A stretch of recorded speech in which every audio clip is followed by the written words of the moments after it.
숟갈 한번 맞으세요.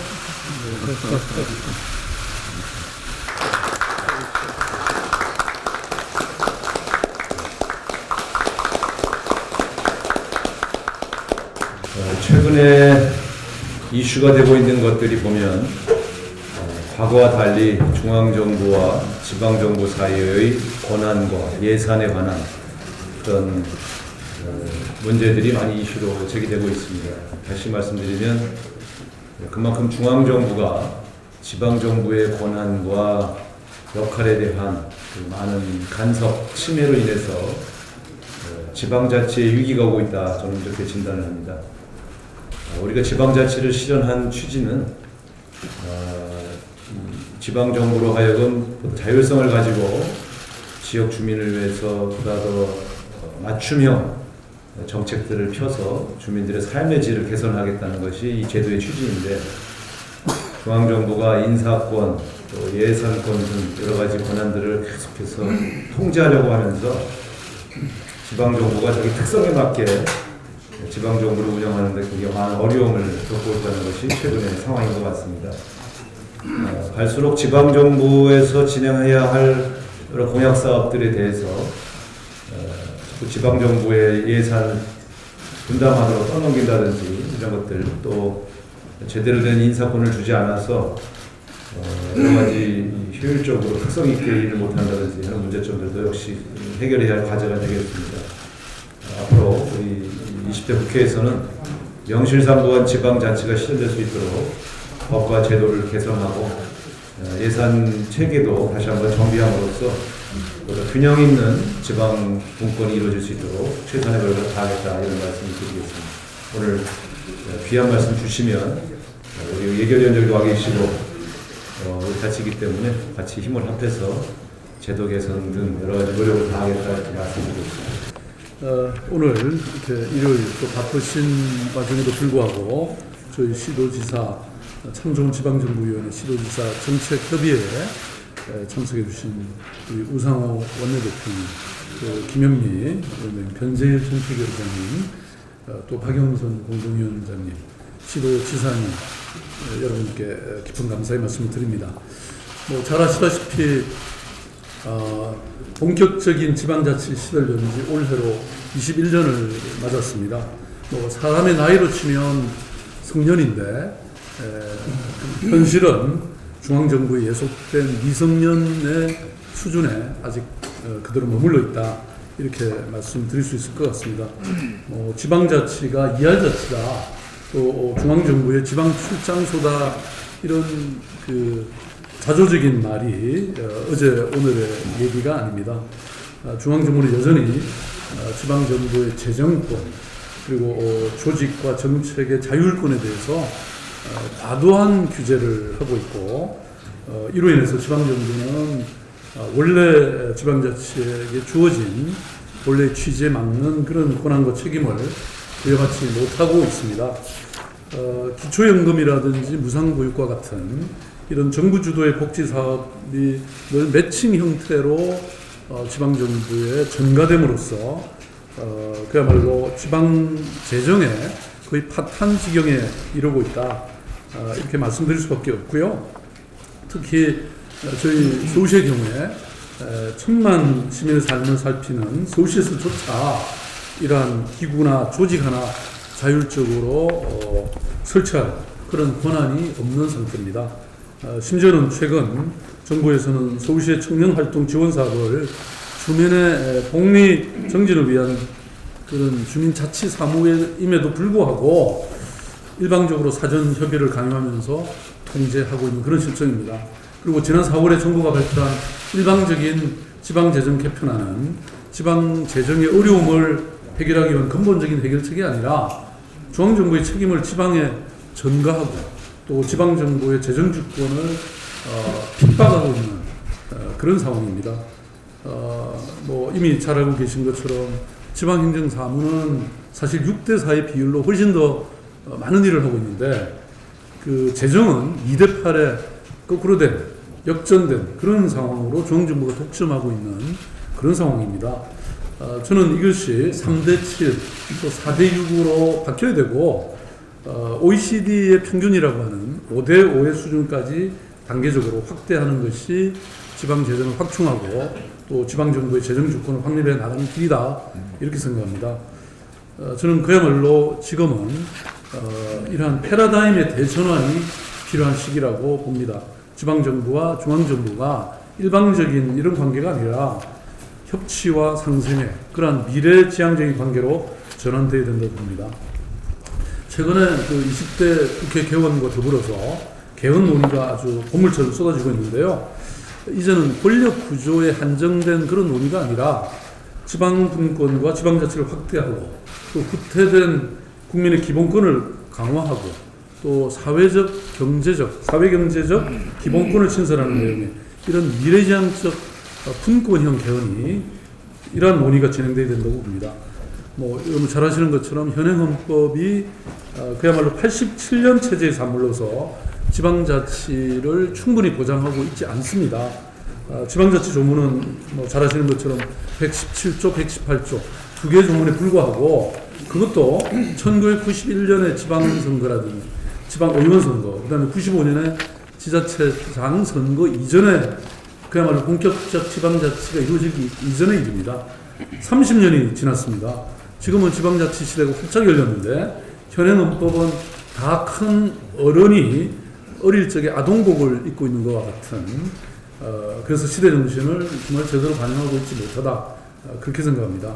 그런 의미에서 향후의 개헌의 방향은 분권과 자치, 협치와 상생, 혁신과 변화에 이러한 헌법 정신을 담아낸 미래지향적 그런 분권형 개헌이 되어야 된다고 생각합니다.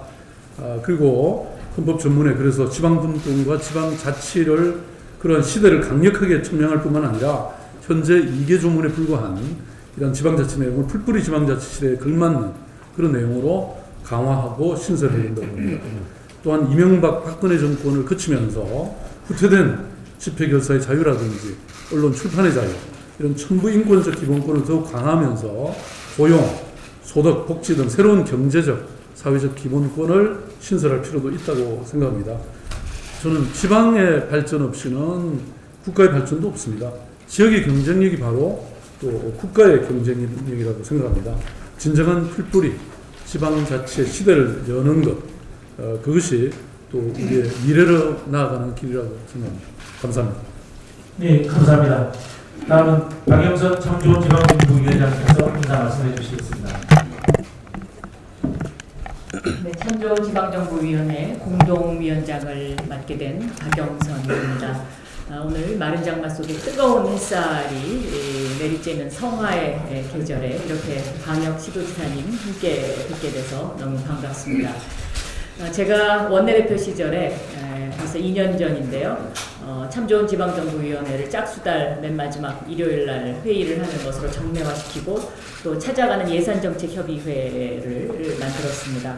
그 이후에 참 좋은 지방정부위원회의 활동이 상당히 활발해진 것 같아서 굉장히 그 의미가 있다고 생각합니다. 또 한편으로는 박근혜 정부가 점점 지금 이 자리에 계신 우리 시도지사님, 광역시도지사님들의 중요성을 더 부각시켜주고 있지 않나 역설적으로 그런 생각도 듭니다.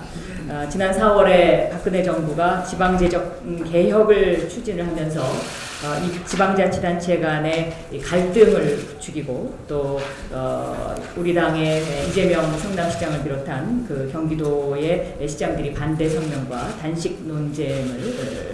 단식 투쟁을 벌인 바도 있습니다. 이 박근혜 정부가 지방과의 대화와 협치를 하지 않고 이렇게 일방통행을 하는 것은 세계적인 그 조류에도 맞지 않는다고 생각합니다. 적절한 비유인지는 모르겠습니다만은 최근 그 블랙시트도 이런 어떤 그 분권과 어떤 중앙 집중의 그런 하나의 틀의 파괴 과제라고 저는 생각이 되는데 어쨌든 박근혜 정부가 협치라는 단어를 이제 내세운 만큼 이 지방분권 문제를 좀 더 진지하고 진솔하게 접근해야 하지 않나 그렇게 생각하고 있습니다. 오늘 회의는 지방자치와 지방분권의 확대를 위해서 노력을 하면서 지방재정 확충이 지방자치의 핵심 과제라는 점에서 찾아가는 예산정책협의회를 통해서 7월 달에 예결위 위원장님과 간사를 중심으로 해서 각 지방의 그 애로사항을 듣는 그 부분에 대한 그 확정을 할 예정이고요.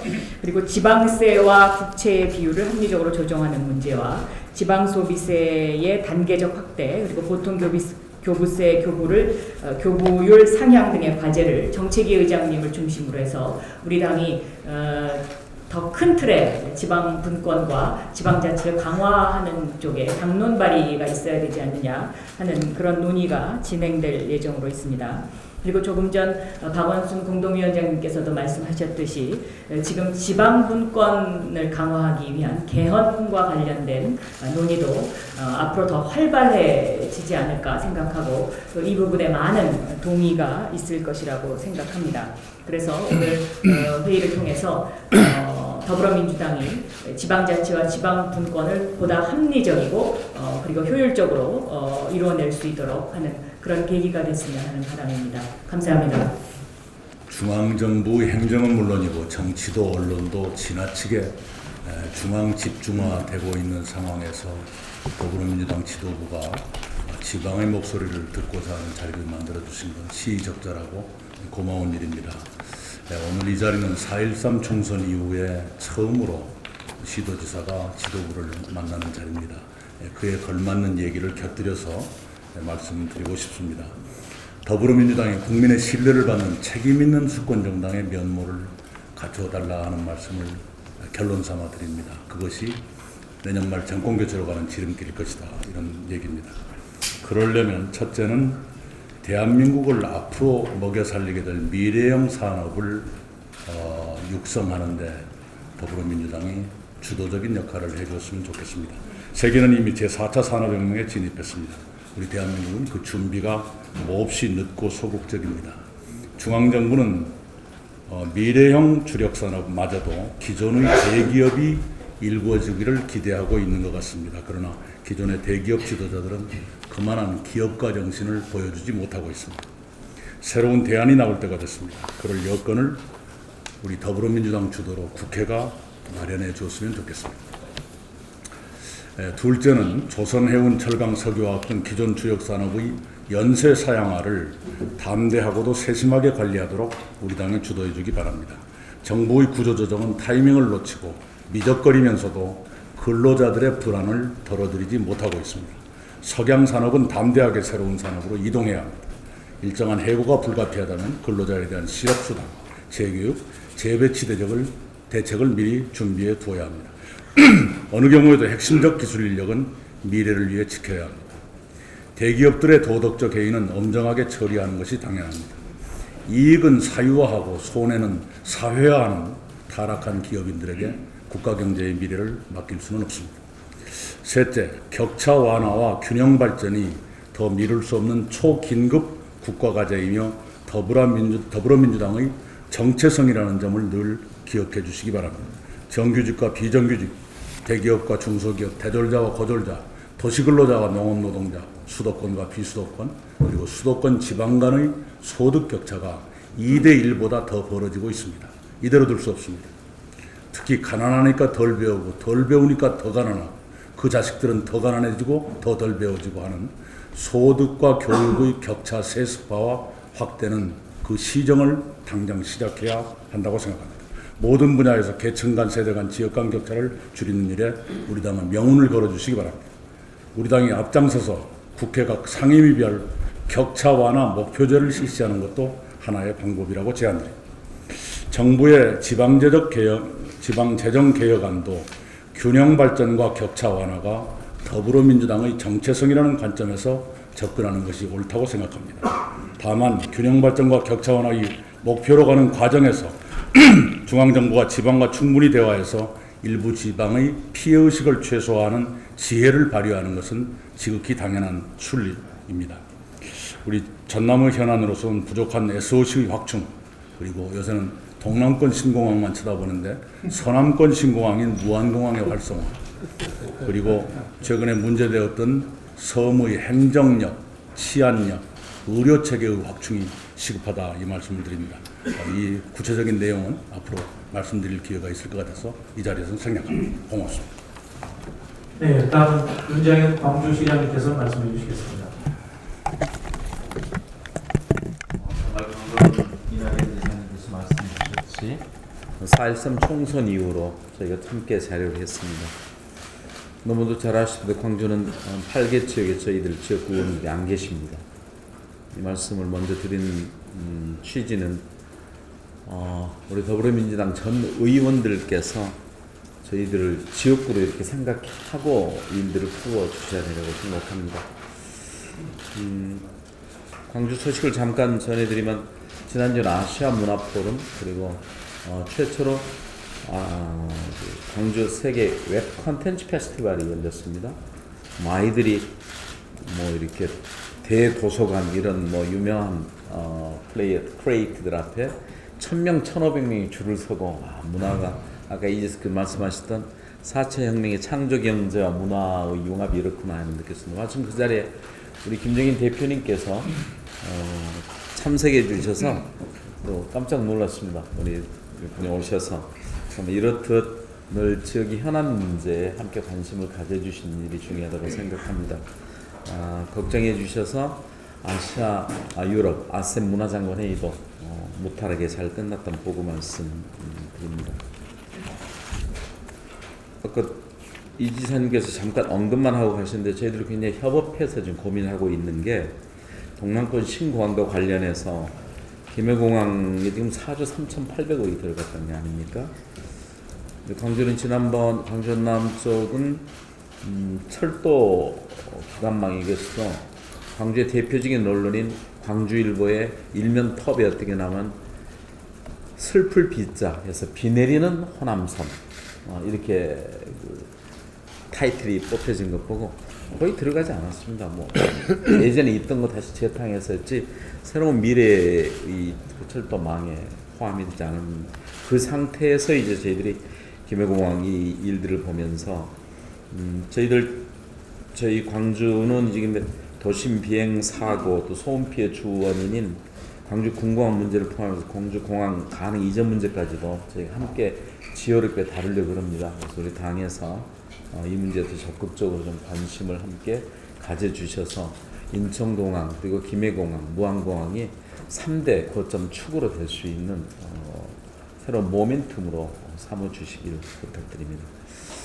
또 한 가지 늘 그 광주 문제 있을 때마다 선거 때마다 쟁점이 되는 것이 이 5.18 민주화 운동과 또 개개인의 정치인 또 당에 대한 정체성 문제는 아직도 36년이 지났어도 이번에 보훈처에서 보이듯이 당시 우리 시민들을 비무장한 무고한 시민들을 정조준에서 사살했던 군 부대가 금남로를 행진하겠다는 그런 계획을 세우지 않았습니까? 시민들은 온몸으로 다시 그 앞에 서겠다 이렇게 말씀하시고 시장인 저도 당연히 그래야 된다고 생각하고 있었습니다. 이런 문제를 그때그때 단견으로 또는 지난 5.18 행사에 모두 함께 참석해 주셔서 그렇습니다. 니물레 항주 재창 합창 문제 하나도 해결이 안 된 상태에서 5.18 특별법 개정안들이 올라와 있는 걸 아는데 우리 당에서도 적극적으로 5.18 특별법에 이 문제, 니물레 행정국 재창 문제 그리고 아울러서 이 5.18을 폄하하거나 왜곡하거나 해서 역사의 반동을 꾀하고 있는 일들에 대해서 좀 단호하게 대처하지 않으면 끊임없이 이런 일들은 반복되고 우리 이 광주 호남 분들은 그게 50년이 지나든 그 반동 역사 속에서 상처받고 정치에 대한 불신 원초로 이렇게 작동되고 있다는 것을 한시도 잊지 않으셨으면 하는 말씀에서 특별 문제 좀 관심을 좀 가져주시 청드립니다. 고맙습니다. 네, 최근에 우리 그동안 대전의 현안이었던 호남선 직선화 사업이 이번 3차 국토망에 반영이 됐습니다. 우리 당에서 많은 노력을 해줬고 또 충청권 또 호남권 시도지사님께서 같이 작년에 합의를 해줬는데 그것이 반영이 돼서 결정이 됐습니다. 그래서 감사의 말씀을 드립니다. 몇 가지 말씀드리면은 최근에 동남권 신공항을 비롯한 국책사업을 둘러싸고 지역 간의 갈등이 첨예화되고 있습니다. 이런 모습은 바람직하지 않다고 생각합니다. 앞으로 국책사업의 결정 방식에 대해서는 좀 생각이 있지 않나 생각합니다. 현재 공모 방식을 많이 쓰는데 이것은 갈등을 지나치게 부추기고 지역 간의 과열 경쟁 때문에 국론을 많이 이렇게 갈라놓는 또 결정 후에 후유증이 많은 그런 제도가 아닌가 생각합니다. 앞으로 이런 공모 방식 대신에 정부 지정 방식, 그러니까 정부가 판단해서 할 수 있는 방식, 객관적인 타당성이나 장래 전망에 기초해서 국가가 판단할 분야도 없고 공모에 미루는 그런 바람직하지 않다고 생각합니다. 최근에 국립철도박물관, 국립문학관 등 여러 가지가 있습니다. 이런 문제에 대해서는 국책사업 결정 방식에 대해서 당이 좀 아젠다로 만들어서 당에서 충분한 논의를 해서 당론화시키고 입법화를 했으면 좋겠다고 생각합니다. 객관적으로 따져보면 정부가 결정하면 끝나는 사업이 많이 있습니다. 그럼에도 불구하고 지나치게 공모를 벌이다 보니까 많은 부작용이 있다. 그래서 방식에 대해서 좀 당이 고민하고 아젠다로 삼아서 논의가 되었으면 좋겠다는 말씀을 드립니다. 두 번째는 대도시 교통 시스템인데요. 대개 지하철 방식이 있고 고가 방식이 있고 최근에는 지상철, 트램 방식의 논의가 많이 되고 있습니다. 지하철은 서울시를 제외하고는 정부가 채택을 안고 있습니다. 정부가 지금 자금 지원을 하지 않습니다. 또 반면에 고가 방식은 많은 비용이 문제가 되기 때문에 현재도 많은 문제가 되고 있습니다. 유럽이나 세계 각국에서는 지상철 방식, 트램 방식이 새로운 시스템으로 하나의 트렌드로 자리 잡고 있습니다. 우리나라도 현재 여러 한 10여 개의 단체에서 트램 방식을 도입하고 있고 논의를 하고 있습니다. 이 트램 방식은 고가에 비해서 비용도 2분의 1 정도밖에 안 됩니다. 그냥 친환경적이고 교통 약자에게 매우 유리한 그런 교통 시스템입니다. 그런데 법제가 안 되어 있습니다. 그러니까 도로 위에서 차량만 다니는 것으로 지금 한정이 되어 있고 궤도 차량 다니는 것은 법제화가 되어 있지 않습니다. 그래서 건설, 운전, 안전, 운영 이런 모든 면에서 많은 법을 손을 봐야 됩니다. 그래서 국토교통부에서 논의를 하고 있지만 힘이 부족한 것 같습니다. 당에서 주도적으로 이 문제에 대해서 세미나들을 개최하고 정부하고 좀 협의를 해주면 법제하는데 큰 도움이 될 수 있을 것 같습니다. 당에서 좀 지원 활동을 강화하셨으면 좋겠습니다. 세 번째는 대덕 특구가 한 40년 조성됐습니다. 거의 꽉 찼습니다. 기업이나 연구소가 시설을 확충하고자 해도 잘 되지 않습니다. 대부분이 자연녹지로 되어 있기 때문에 건폐율, 용적률이 많은 지장을 받고 있습니다. 국토부가 논의를 하고 있는데 우리 지방에 추진하기는 매우 어렵습니다. 이 점에 대해서 당에서 관심 갖고 도와줬으면 좋겠다는 말씀드리고요. 또 지방 분권형 계열 문제가 나왔는데 진정한 지방 자치를 위해서 꼭 필요하다고 생각합니다. 이 당에서 활동을 할 텐데 우리 시도지사들의 다양한 의견도 받을 수 있는 채널을 좀 확보해 좋겠다 이런 말씀을 드립니다. 고맙습니다. 우리 세종시는 지방화의 상징 도시로 시작을 했습니다.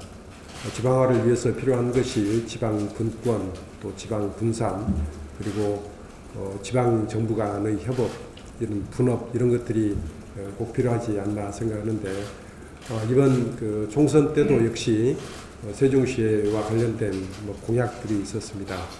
그동안 우리 이 당에서는 19대 총선 때부터 시작해서 기회 있을 때마다 국회 분원 설치 문제에 대해서 공약을 쭉 해왔었는데 이번에는 새누리당 쪽에서도 공약을 같이 해줬습니다.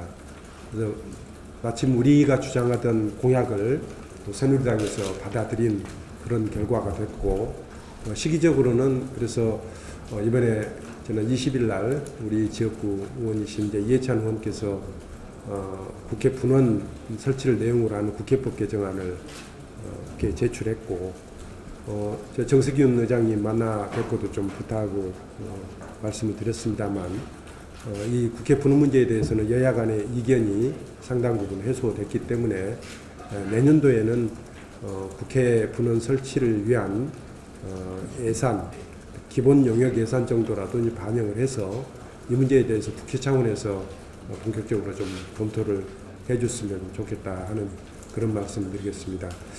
최근 그 개헌 논의와 관련해서 우리 세종시가 지금 현재 행정중심 복합도시로 건설이 되고 있는데, 원래 이것은 이제 신행정 수도로 출발해서 소위 그 유연 문제 때문에, 헌법 문제 때문에 이제 행정중심 복합도시로 추진이 되고 있는데, 이 헌법적 문제는 결국 개헌 과정에서 충분히 논의해서 해결한다면은 우리가 당초 추구했던 신행정 수도 건설을 헌법 문제를 해결하면서 추진할 수가 있기 때문에 이 문제 역시 앞으로 개헌 논의 과정에서 함께 논의가 이루어졌으면 좋겠다 하는 그런 말씀을 드리고 싶습니다. 그리고 국회 분원의 설치와 관련해서는 우리 세종시에서 지금 현재 집무하고 있는 부처들을 관장하는 상임위원회 회의는 적어도 우리 세종시에 설치될 국회 분원에서 회의가 이루어질 수 있도록 그런 준비를 하는 셈이면 충분할 것이고, 이미 이 국회 설치를 위한 그 땅은 이미 확보되어 있기 때문에 건축비만 추가로 확보를 하면은 얼마든지 추진이 가능한 그런 일이 아닐까 싶은 생각입니다. 마침 얼마 전에 저희 충청권 4개 시도와 강원도, 또 경북, 전북 이렇게 7개 시도지사들이 참여하는 중부권 정책협의회가 열렸습니다. 이때도 국회 분원 설치 문제에 대해서 다들 동의를 해줘서 합의문에 반영했다는 그런 말씀을 드리겠습니다. 지역사업과 관련해서는 작년도에 세종 서울간 고속도로 건설이 확정 발표가 됐습니다. 금년도에 수도권 구간부터 민자사업으로 추진하기로 계획이 되어 있는데, 이 도로가 제대로 역할을 하기 위해서는 세종까지 다 연결이 돼야 되는데 우선 금년에 수도권 구간부터 건설하기로 되어 있기 때문에 민자사업에 대한 절차 그리고 예산 지원들이 신속히 이루어진다면은 우리 세종 그리고 충남 또 경기도 관련되는 그 지방자치단체가 적극적으로 협조하겠다는 약속을 한 바 있기 때문에 민자사업과 관련된 절차도 조속히 진행될 수 있도록 또 우리 당 차원에서 국회 차원에서 많이 협조해 주셨으면 고맙겠습니다. 저희는 지역에서 아무리 좀 얘기를 해도 잘 안 되는 사안을 좀 하나 갖고 왔습니다. 좀 양해를 해주시길 부탁드리겠습니다. 사진을 몇 장 준비를 했는데요. 이게 좀 이게 이제 죄송합니다. 사진을 이쪽으로 좀 돌리도록 하겠습니다. 김현미 위원장님. 이게 이제 강원도 고성입니다. 이게 보시면 이게 철조망이 있고 이 나이 드신 어르신 한 분이 철조망을 넘어가고 계신데 해녀님이십니다. 그러니까 나이가 70이 넘으신 해녀께서 저쪽이 바다인데 이제 전복을 따러 넘어가는 게 되겠습니다. 그 여기는 이제 이것도 마찬가지 사진이고, 이게 작년에 저희가 찍었던 사진이고, 올해 모습을 여기 이제 같은 장소입니다. 올해도 역시 요건 이제 따로 요 물질을 할 도구를 가지고 넘어가는 게 되겠습니다. 이건 이제 넘어가는 장면이고, 저쪽에서 전복을 따면 이제 이렇게 굉장히 무거운 짐을 들고 넘어오게 되겠습니다. 요거는 이제 넘어가는 장면이고, 이게 힘드신 분들은 땅 밑을 파고 다니는 분들도 있다는 말씀을 올립니다. 이게 우리 강원도 동해안에 165km가 지금 있습니다. 165km면 여기서 세종시 가는 게 한 120km 되니까 세종시 가는 것보다 더 거의 뭐 전주 가는데 가까이 거리만큼 이렇게 설치가 되어 있다는 말씀을 드립니다. 사진 한 장을 좀 더 소개시켜드리면요. 이게 이제 우리 강원도 동해안에 망상해수욕장이라고 우리 대한민국에서는 가장 긴 큰 해수욕장이 되겠습니다. 거기에 외국에서 투자 유치를 하라고 동해안 경제자유구역을 산자부로부터 저희가 지정을 받았습니다. 외국인들이 세제 혜택도 주고 여러 가지 혜택을 주고 이렇게 혜택을 줘서 투자 유치를 하는데 이 앞에 이렇게 철조망이 이렇게 돼 있습니다. 투자를 하러 오신 분들이 이 철조망을 보고 굉장히 이제 놀라게 되는 거죠.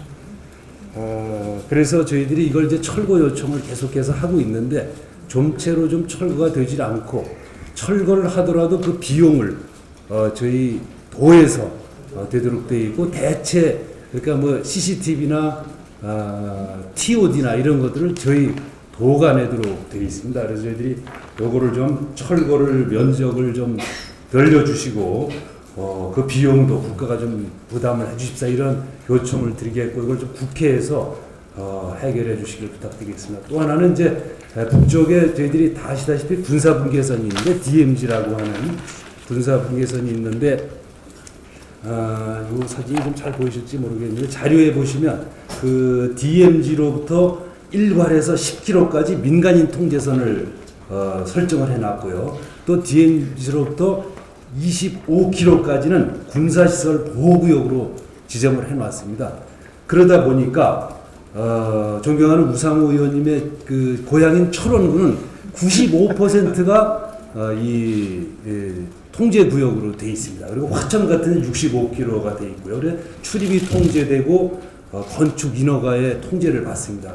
그러다 보니까 경제 활동이 뭐 투자 유치라든가 기업 유치라든가 또 관광객의 진입이라든가 이런 것이 뭐 거의 사실상 불가능해서 경제 활동이 불가능한 상태입니다. 그래서 저희들이 이 민통선을 10km에서 5km로 군사시설 보호구역은 25km에서 15km로 좀 당겨달라 이런 요청을 하고 있고 그것도 만약에 안 될 때는 이제 포켓형으로 주머니형으로 이제 쿨데싹이라고 그러는데 주머니형으로 이렇게 진입이 자유로운 지역을 좀 만들어달라 이런 요청을 드리고 있습니다. 여기에 이제 이건 안보 때문에 설정된 구역들인데 통제받는 인원들이 99%가 현지 주민들이 되겠습니다.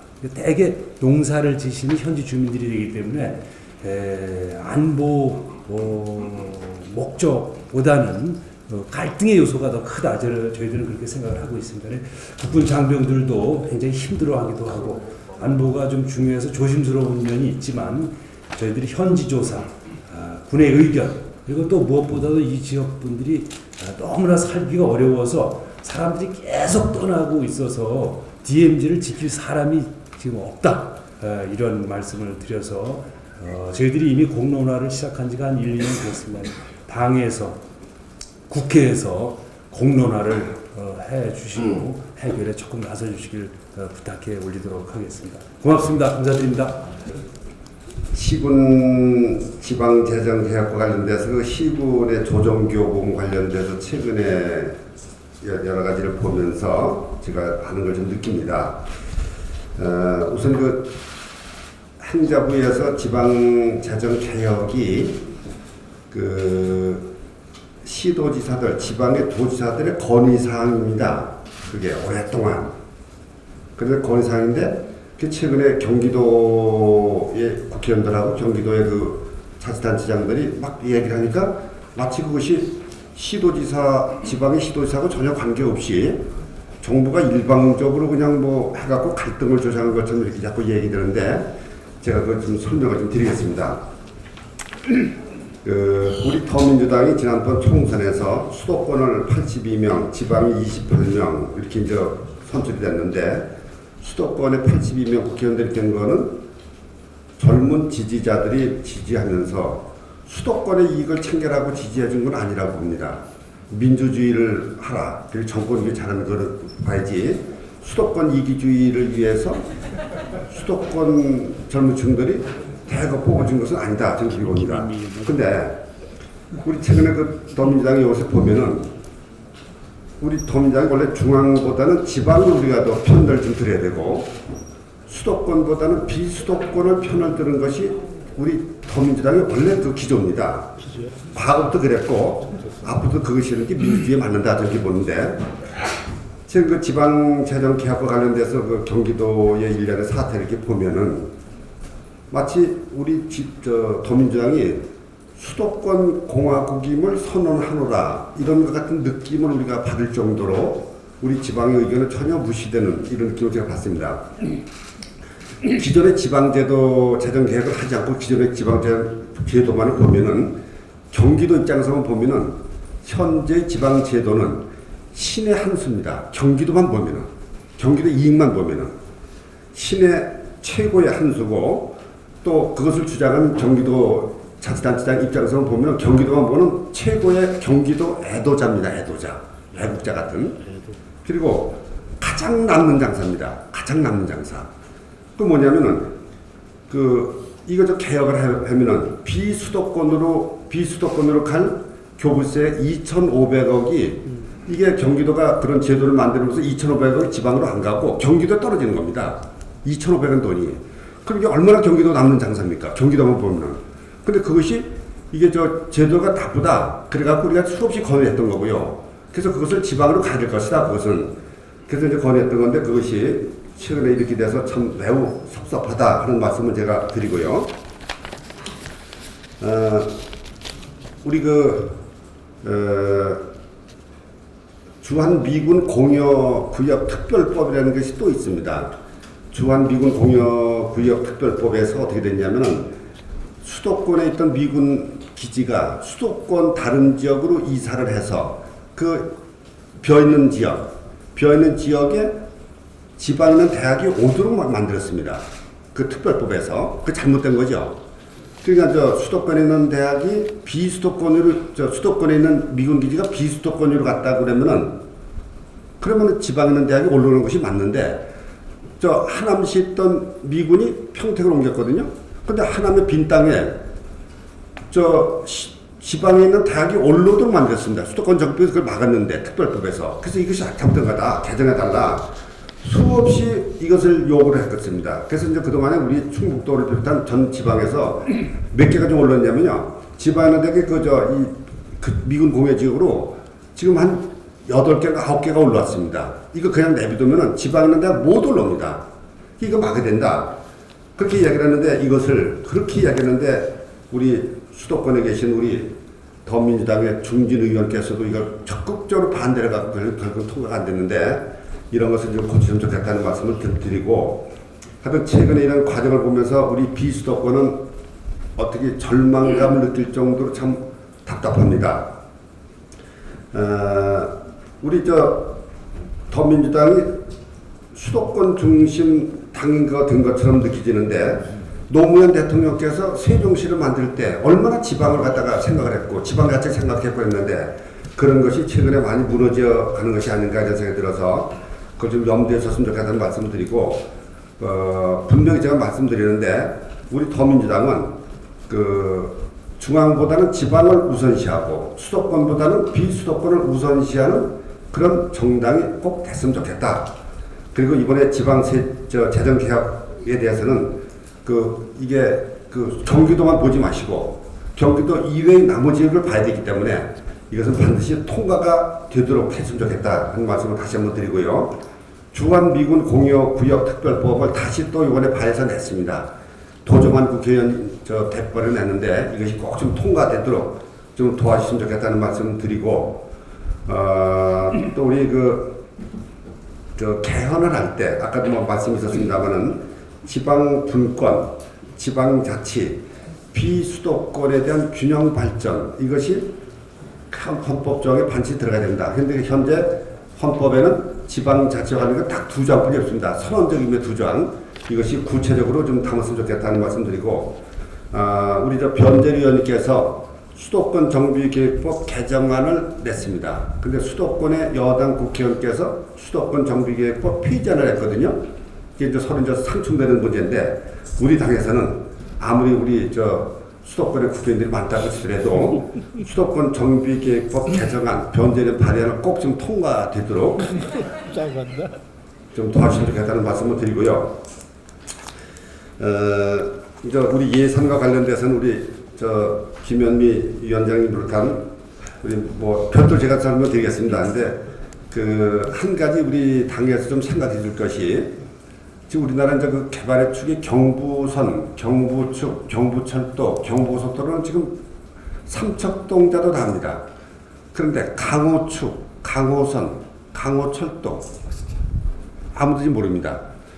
강원도에서 우리 충북을 거쳐서 세종시를 거쳐서 대전을 거쳐갖고 이게 호남으로 연결되는 근데 우리나라 이제 교통망이 이게 저 한자로 보면 들립자로 되어 있어요. 입 들립자. X축에 대한 게 들립자거든요. 그러니까 세종시에서 이게 들립자가 서울만 이게 되어 있습니다. 그래서 이것이 반드시 X축이 형성돼야 된다. 그래서 그 X축이 그 우선 충북선 철도를 고속화시켜서 강원도 원주로 연결해서 강릉고란 철도하고 연결이 돼야 되고요. 또 충북 고속화도로를 추진하고 있는데 그것이 그 강릉 고속도로하고 연결이 돼서 그 진정한 X축이 되면서 우리나라가 그 강호축 강호선이 제대로 좀 형성이 되도록 그리고 교과서 좀 내도록 좀 꼭 해주시고요. 그것이 돼야만 산업화도 그렇게 따라갑니다. 지금 전부 다 경부축이라는 데 있으니까 모든 산업이 전부 다 경부축으로 쏟아 있거든요. 이 강호축은 전혀 그게 안 돼 있습니다. 그래서 이 강호축을 발달해야지만 강원도, 충북, 호남 이쪽에 산업도 같이 발전된다는 말씀을 제가 드리고요.